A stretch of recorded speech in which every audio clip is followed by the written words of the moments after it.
Hi friends, ഞാനിന്ന് share ചെയ്യാൻ പോകുന്നത് എല്ലാവർക്കും വളരെ യൂസ്ഫുള്ളായ കിടിലൻ ടിപ്സുകളുമായിട്ടാണ്. അപ്പോൾ വീഡിയോ സ്കിപ്പ് ചെയ്യാതെ കാണുക. അതുപോലെ എൻ്റെ ചാനൽ ആദ്യമായിട്ട് ആരെങ്കിലും കാണുന്നവരുണ്ടെങ്കിൽ പ്ലീസ് ഒന്ന് സബ്സ്ക്രൈബ് ചെയ്ത് സപ്പോർട്ട് ചെയ്യാനും കൂടി മറക്കരുത്. അപ്പോൾ നമുക്ക് ഇന്ന് എലിയും പല്ലിയും പാറ്റയൊക്കെ ഒന്നിച്ച് തുരുത്താൻ പറ്റുന്ന 3 കിടിലൻ ടിപ്സുകളാണ് കാണിക്കുന്നത്. അപ്പോൾ അതിനായിട്ട് നമുക്ക് നല്ല ചൂട് ചോറാണ് ഞാൻ എടുത്തിരിക്കുന്നത്. അതിനകത്തോട്ട് നമുക്ക് 2 തുള്ളി ഉജാല ഒഴിച്ചു കൊടുക്കാം. അപ്പോൾ നല്ല ചൂട് ചോറാകുമ്പോഴത്തേന് ഉജാല അതിനകത്തോട്ട് നല്ല രീതിയിൽ പിടിക്കും കേട്ടോ. അപ്പോൾ അതിനായിട്ടാണ് ഞാൻ ചൂട് ചോറെടുത്തത്.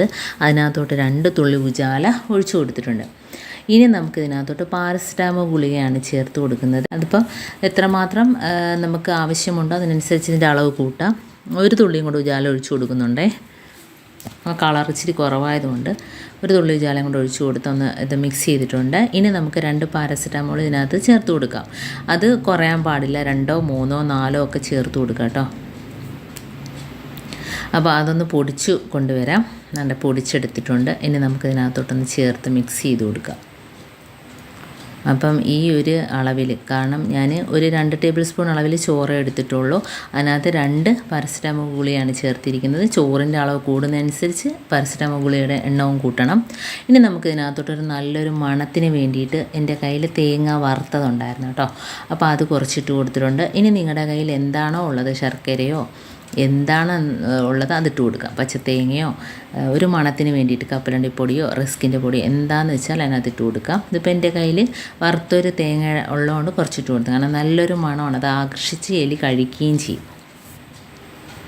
അപ്പോൾ അതെല്ലാം കൂടെ മിക്സ് ചെയ്ത് കൊടുത്തിട്ടുണ്ട്. ഇതിനകത്ത് ഇനി വേറെ ഒരു സാധനവും ചേർക്കേണ്ട ആവശ്യമില്ല. ഇത് നമുക്ക് എവിടെയൊക്കെയാണോ വെക്കേണ്ടത് ആ ചിരട്ടയിൽ, തേങ്ങ ചിരണ്ടിയ ഇതേപോലത്തെ ചിരട്ടയുണ്ടെങ്കിൽ അതിനകത്തോട്ടാക്കിയിട്ട് എലി വരുന്ന പൊത്തിൽ, അതേപോലെ തന്നെ ചെറിയ എലികളൊക്കെ വരികയാണെങ്കിൽ നമ്മൾ ഗ്യാസ് അടുപ്പിൻ്റെ ഭാഗത്തൊക്കെ വെച്ച് കൊടുക്കുക. വീട്ടിനകത്ത് എലി കയറുന്ന ശല്യം ഉണ്ടെങ്കിൽ അങ്ങനെ വെച്ച് കൊടുക്കുക. അപ്പോൾ പുറത്ത് പെരിച്ചാഴി വലിയ എലികളൊക്കെ വരുന്ന സ്ഥലത്ത് നമുക്ക് ആ പൊത്തിൻ്റെ ഭാഗത്തായിട്ട് വെച്ച് കൊടുക്കുക. അത് വന്ന് ഫുള്ള് കഴിച്ചിട്ട് പോകും. പിന്നെ അത് പൊത്തിനകത്ത് പോയിരുന്ന് ചത്തോളൂ കേട്ടോ. അപ്പോൾ വീട്ടിലുള്ള നിസ്സാര സാധനം വെച്ചിട്ട് തന്നെ നമുക്ക് എലിയെയൊക്കെ പെരിച്ചാഴിയൊക്കെ കൊല്ലാനായിട്ട് പറ്റും. അപ്പോൾ ഇതിൻ്റെ ഒരു ചോറ് പല്ലി എടുത്ത് വിഴുങ്ങിയാലും അത് ചാവും കേട്ടോ. അപ്പോൾ നമ്മളെ വീടിനകത്ത് പല്ലിശല്യം പാറ്റശല്യമൊക്കെ ഉണ്ടെങ്കിൽ ഇതിൽ നിന്നൊരു ചോറ് അതിൻ്റെ ഉള്ളിൽ പോയാൽ മതി, ചത്തോളും. കാരണം അത് രാത്രി എന്തായാലും അത് തീറ്റ തേടി വരും. നമ്മൾ ഉറങ്ങിയതിനൊക്കെ ശേഷമാണ് ഡൈനിങ് ടേബിളിൻ്റെ പുറത്താണെങ്കിലും ഗ്യാസ് അടുപ്പിൻ്റെ പുറത്താണെങ്കിലൊക്കെ ഈ പല്ലികളൊക്കെ വന്ന് മേയാറുണ്ടല്ലോ. അപ്പോൾ അങ്ങനെ അതിൻ്റെ വയറ്റിൽ ഇത് ചോറ് പോവുകയാണെങ്കിൽ അതും ചാവും. അപ്പോൾ നമുക്ക് ഒന്നുകൂടെ ഞാൻ ഓരോ തുള്ളിയും കൂടെ വേണമെങ്കിൽ ഒഴിച്ചു കൊടുക്കാം. അതുപോലെ ഒന്ന് ആ കളറെല്ലാം അതിൻ്റെ വയറ്റിനകത്തോട്ട് പോയിക്കോളൂ കേട്ടോ ഉജാലയുടെ. അപ്പം അതൊന്ന് മിക്സാക്കി കൊടുത്തിട്ടുണ്ട്. ഇനി നമുക്ക് വെക്കേണ്ടുള്ള സ്ഥലത്തൊക്കെ വെച്ച് കൊടുക്കാം. അപ്പോൾ നമ്മൾ വെറുതെ പുറത്തുനിന്ന് വിഷമൊക്കെ മേടിച്ചിട്ട് നമ്മൾ അലർജി പ്രശ്നങ്ങളൊക്കെ ഉള്ളവർക്കൊക്കെ അത് ഭയങ്കര പ്രശ്നമാകും. അപ്പോൾ ഇതാകുമ്പോൾ വീട്ടിലുള്ള നിസ്സാര സാധനങ്ങൾ വെച്ചിട്ട് നമുക്ക് ഉണ്ടാക്കി കൊടുക്കാവുന്നതേ ഉള്ളൂ. അതേപോലെ നമ്മളെ വീട്ടിൽ വളർത്തുമൃഗങ്ങളുണ്ടെങ്കിൽ അതിനെയൊക്കെ സൂക്ഷിക്കുക. അതൊന്നും കഴിക്കാതെ നമുക്ക് രാത്രി വെച്ച് കൊടുത്തിട്ട് രാവിലെ എടുത്ത് മാറ്റിയതിന് ശേഷം മാത്രം അതിനെയൊക്കെ തുറന്ന് വിടുക. അപ്പം ഇതേപോലെ ഗ്യാസ് അടുപ്പിൻ്റെ മുകൾ ഭാഗത്തായിട്ട് വെച്ചിട്ടുണ്ട്. പല്ലിയോ പാറ്റയോ ചെറിയ എലികളൊക്കെ വരികയാണെങ്കിൽ കഴിച്ചോളൂ. അടുത്ത ടിപ്പെന്ന് പറഞ്ഞാൽ നമുക്ക് കുറച്ച് കഞ്ഞിവെള്ളം എടുത്തിട്ടുണ്ടേ. അപ്പോൾ അതിനകത്തോട്ട് നമുക്ക് ഉജാലയാണ് ചേർത്ത് കൊടുക്കേണ്ടത്. അപ്പം ഇത് വെച്ചിട്ട് ഇതേപോലെ നമ്മുടെ കിച്ചണിലൊന്നും ഉപയോഗിക്കാത്തൊരു ടിന്നെടുക്കുക.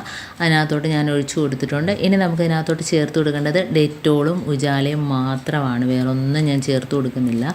അപ്പോൾ ഈ ഒരു കഞ്ഞിവെള്ളത്തിനകത്തോട്ട് ഡെറ്റോൾ ഒരു സ്പൂൺ അളവിൽ ഒഴിച്ചു കൊടുത്തിട്ടുണ്ട്. ഇനി നമുക്കിതിനകത്തോട്ട് 1 തുള്ളിയോ 2 തുള്ളിയോ ഉജാലയും കൂടെ ഒഴിച്ചു കൊടുക്കാം. എന്നിട്ട് നമ്മളിത് സ്പ്രേ ബോട്ടിലിനകത്തോട്ടാക്കിയിട്ട് ഒന്ന് സ്പ്രേ ചെയ്ത് കൊടുക്കുക എല്ലായിടത്തും കേട്ടോ. അപ്പം ഈ ഒരു ഡെറ്റോളിൻ്റെ സ്മെല്ലും ഉജാലയൊക്കെ കാരണം തന്നെ നമ്മൾ പല്ലി പ്രാണികളൊക്കെ നശിച്ചു പോകും. എവിടെയാണെങ്കിലും നമുക്കൊന്ന് സ്പ്രേ ചെയ്ത് കൊടുക്കാം. സിങ്കിലാണേലും വാഷ് ബേസിനിലാണേലും അതേപോലെ നമ്മളെ കിച്ചണിൻ്റെ ഭാഗത്തൊക്കെ ആണെങ്കിലും എല്ലാം ഒന്ന് സ്പ്രേ ചെയ്ത് കൊടുക്കുക. നല്ലൊരു മണവും കൂടെ ആയിരിക്കും ഡെറ്റോൾ. അപ്പോൾ ഇതേപോലെ സ്പ്രേ ബോട്ടിലിനകത്തോട്ട് ആക്കിയിട്ടുണ്ട്. ഞാനത് ഗ്യാസ് അടുപ്പിൻ്റെ ഭാഗത്തും എല്ലാം ഒന്ന് സ്പ്രേ ചെയ്ത് കൊടുക്കുന്നുണ്ട്. അതേപോലെ നമ്മൾ പല്ലിയൊക്കെ വന്നിരിക്കുന്ന ഭാഗത്തൊക്കെ ഇതേപോലെ ഓരോ ഫ്രെയിമിൻ്റെ ഇടയ്ക്കൊക്കെ പല്ലി വന്നിരിക്കും. ഇവിടെയൊക്കെ ഒന്ന് സ്പ്രേ ചെയ്ത് കൊടുക്കുക. കബോർഡിനകത്ത് സ്പ്രേ ചെയ്ത് കൊടുക്കുക. അതേപോലെ സിങ്കിനകത്ത് ഒഴിച്ചു കൊടുത്താലും മതി കേട്ടോ. അതിപ്പോൾ ഞാൻ ഒന്ന് സ്പ്രേ ചെയ്ത് കൊടുക്കുകയാണ്. അതിനകത്ത് നിന്ന് വരുന്ന ചെറിയ പ്രാണികളൊക്കെ ഉണ്ടെങ്കിൽ അതൊക്കെ ചത്തുപോകും. ഇനി നമുക്ക് മൂന്നാമത്തെ ടിപ്പ് കാണിക്കാൻ വേണ്ടിയിട്ട് ഞാൻ കുറച്ച് വെള്ളം അടുപ്പത്ത് വയ്ക്കുകയാണേ. ഇനി നമുക്ക് ഇതിനകത്തോട്ട് വേണ്ടത് നമ്മുടെ ഉള്ളിത്തൊലിയും പച്ചമുളകിൻ്റെ ഞെട്ടും ഒക്കെ വേസ്റ്റ് സാധനങ്ങളൊക്കെ, അപ്പോൾ അതിനകത്തോട്ട് നമുക്കൊന്ന് ഇട്ട് കൊടുക്കാം, വെള്ളത്തിനകത്തോട്ട് ഇട്ട് കൊടുക്കാം. അപ്പം നമ്മൾ ഈ വെള്ളം തിളപ്പിക്കാതെ അടുപ്പത്ത് വെച്ചില്ല എങ്കിൽ നമുക്ക് തലേദിവസം തന്നെ ഇതേപോലെ രാത്രി വെറും സാദാ വെള്ളത്തിനകത്തോട്ട് നമുക്ക് ഇട്ടിട്ട് പിറ്റേന്ന് അതെടുത്താലും അതിൻ്റെ ആ ഒരു എസെൻസ് എല്ലാം അതിനകത്തോട്ട് ഇറങ്ങി കിട്ടും. ഇതിപ്പോൾ പെട്ടെന്ന് ചെയ്യാൻ പറ്റുന്ന ഒരു ടിപ്പാണിത്. നമുക്ക് വെള്ളം തിളപ്പിച്ചിട്ട് അതിൻ്റെ കളറെല്ലാം അതിനകത്തോട്ട് ഇറങ്ങി കിട്ടും കേട്ടോ. സവാളയുടെ ആണെങ്കിലും ഉള്ളി പച്ചമുളകിൻ്റെ എല്ലാം അതിൻ്റെ ആ ഒരു എസെൻസ് ഫുൾ അതിനകത്ത് ഇറങ്ങി കിട്ടും. അപ്പോൾ നമുക്കിത് ഇതേപോലെ അരിച്ചെടുക്കുമ്പോൾ തന്നെ ഒരു നല്ലൊരു റെഡ് കളറാണ് നമുക്ക് കിട്ടുന്നത് കേട്ടോ. അതിൻ്റെ എല്ലാം അതിനകത്ത് എന്നിട്ട് നമുക്ക് ഇതിൻ്റെ വേസ്റ്റ് കളയേണ്ട ആവശ്യമില്ല. ഈ വേസ്റ്റ് നമ്മൾ എന്തെങ്കിലുമൊക്കെ പച്ചക്കറി കൃഷിയൊക്കെ ഉണ്ടെങ്കിൽ അതിനകത്തോട്ട് ഇട്ട് കൊടുക്കാം, തോനയൊക്കെ ഉണ്ടെങ്കിൽ അതിനകത്തോട്ട് ഇട്ട് കൊടുക്കാം. അപ്പോൾ ഇതിനകത്ത് ഞാനിനി ചേർക്കാൻ പോകുന്നതെന്ന് വെച്ചാൽ നമ്മൾ ബേക്കിംഗ് പൗഡറും വിനാഗിരിയും ചേർത്ത് കൊടുക്കുന്നുണ്ട്. ഇതാണ് അതിൻ്റെ വേസ്റ്റ്. നമുക്ക് അത് ചെടികൾക്കോ എന്തെങ്കിലുമൊക്കെ പച്ചമുളക് തൈ, കറിവേപ്പില തൈ എന്നൊക്കെ ഇട്ട് കൊടുക്കാം. ഇനി നമുക്ക് ഇതിനകത്തോട്ട് ചേർത്ത് കൊടുക്കേണ്ടുള്ളത് വിനാഗിരിയും അതേപോലെ തന്നെ ബേക്കിംഗ് പൗഡറുമാണ്. അപ്പോൾ ഇത് രണ്ടും ചേർത്ത് കൊടുക്കുമ്പോഴത്തേന് ആ ഒരു വ്യത്യാസം, പിന്നെ 1 ടേബിൾ സ്പൂൺ അളവിൽ പരലുപ്പും കൂടെ ഇട്ട് കൊടുക്കുന്നുണ്ട്, അതുകൊണ്ട് മിക്സ് ചെയ്ത് കൊടുക്കുക. ഇനി നമുക്ക് ഇതിനകത്തോട്ട് ബേക്കിംഗ് പൗഡർ ഇട്ട് കൊടുക്കുമ്പോഴത്തേന് ആ വെള്ളത്തിൻ്റെ ഒരു കളറ് മാറിയിട്ട് ഒരു ബ്രൗൺ കളറാകും കേട്ടോ. അതാണ് അതിൻ്റെ വ്യത്യാസം. അപ്പോൾ നല്ലൊരു കെമിക്കൽ റിയാക്ഷൻ അതിനകത്ത് നടക്കുന്നുണ്ട് കേട്ടോ. ഇപ്പം ഒന്ന് ഞാൻ സ്പൂൺ വെച്ചിട്ട് ഇളക്കുമ്പോഴത്തേന് ആ കളറ് വ്യത്യാസം നമുക്കറിയാനായിട്ട് പറ്റും. അപ്പം നല്ലൊരു പവറാണിതിന്.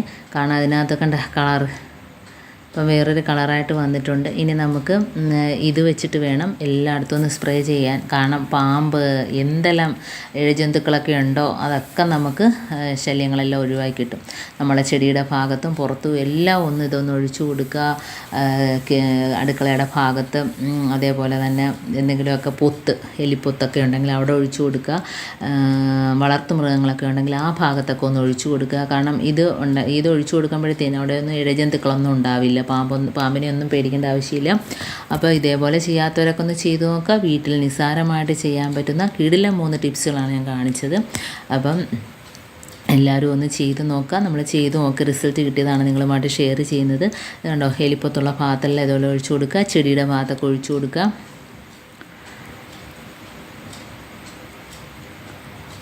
അപ്പം എലികൾ ആ ഒരു സ്മെല്ലടിച്ചിട്ട് ആ ഭാഗത്ത് ഒരു സാധനവും വരില്ല കേട്ടോ. അപ്പോൾ ധൈര്യമായിട്ട് നമുക്ക് കെമിക്കലും കാര്യങ്ങളൊന്നും ഇല്ലാതെ നമുക്ക് ഒഴിച്ചു കൊടുക്കുകയും ചെയ്യാം. അതേപോലെ ഇതിൻ്റെ വേസ്റ്റ് നമുക്ക് താണ്ടെ ഞാൻ ക്യാബേജിൻ്റെ തൈയുടെ അതിനകത്തോട്ടാണ് ഇട്ട് കൊടുക്കുന്നത് കേട്ടോ.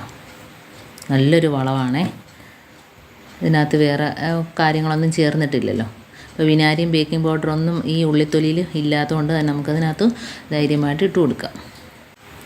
എന്നിട്ട് നമുക്ക് ചെടിയുടെ ഭാഗത്തെല്ലാം ആ ഒരു വെള്ളം വെച്ചിട്ട് സ്പ്രേ ചെയ്ത് കൊടുക്കാം കേട്ടോ. അപ്പോൾ നല്ലൊരു റിസൾട്ട് കിട്ടുന്ന സാധനമാണ്. എല്ലാവരും ഒന്ന് ചെയ്ത് നോക്കുക. സിങ്കിനകത്തൊക്കെ ഒഴിച്ചു കൊടുക്കാം, വാഷ് ബേസിനിൽ ഒഴിച്ചു കൊടുക്കാം, ബാത്റൂമിൻ്റെ ഹോളിനകത്തൊക്കെ ഒഴിച്ചു കൊടുക്കാം. അതുപോലെ സിങ്കിലെ വലിയൊരു ബ്ലോക്ക് മാറണമെങ്കിൽ ഇതേപോലെ കുറച്ച് സോപ്പ് പൊടി ഇട്ട് കൊടുത്തതിന് ശേഷം നമ്മൾ ഈ ഉണ്ടാക്കി വെച്ച ഈ ഒരു സൊല്യൂഷൻ ഒഴിച്ചു കൊടുക്കുക. അപ്പോൾ പെട്ടെന്നുള്ള ബ്ലോക്കൊക്കെ മാറിക്കിട്ടും. കാരണം ഉള്ളിക്കൊക്കെ ഒരു ഗ്യാസ് ഉണ്ട്, ഉള്ളിയുടെ അതിനകത്തൊക്കെ ഒരു തൊലിക്കകത്തൊക്കെ ഒരു പ്രത്യേക ഒരു ഗ്യാസാണ്. ആ ഉള്ളിയുടെയും പച്ചമുളകിൻ്റെ ഇതെല്ലാം കൂടെ ചേരുമ്പോഴത്തേന് ബേക്കിംഗ് പൗഡറും വിനാഗിരിയും. അപ്പം അത് നമുക്ക് അങ്ങനെ ചെയ്താൽ മതി. അപ്പോൾ ഇന്ന് കാണിച്ച ഈ ടിപ്സിൽ ഏതെങ്കിലും ഒന്ന് യൂസ്ഫുൾ ആയിട്ട് എനിക്ക് തോന്നിയിട്ടുണ്ടെങ്കിൽ ഒന്ന് ലൈക്ക് ചെയ്യാനും കമൻറ്റ് ചെയ്യാനും സബ്സ്ക്രൈബ് ചെയ്യാനും മറക്കരുത്. അതേപോലെ ബെല്ലൈക്കൻ എനേബിൾ ചെയ്യാനും മറക്കരുത്. എന്നാൽ മാത്രമേ ഞാനിടുന്ന ഓരോ വീഡിയോസും നിങ്ങളുടെ മുമ്പിൽ നോട്ടിഫിക്കേഷനായി എത്തുകയുള്ളൂ. അപ്പോൾ ഇനി ഇതുപോലുള്ള നല്ല നല്ല ടിപ്സുകളുമായിട്ട് വീണ്ടും കാണാം. അതുവരേക്കും താങ്ക്സ് ഫോർ വാച്ചിങ്.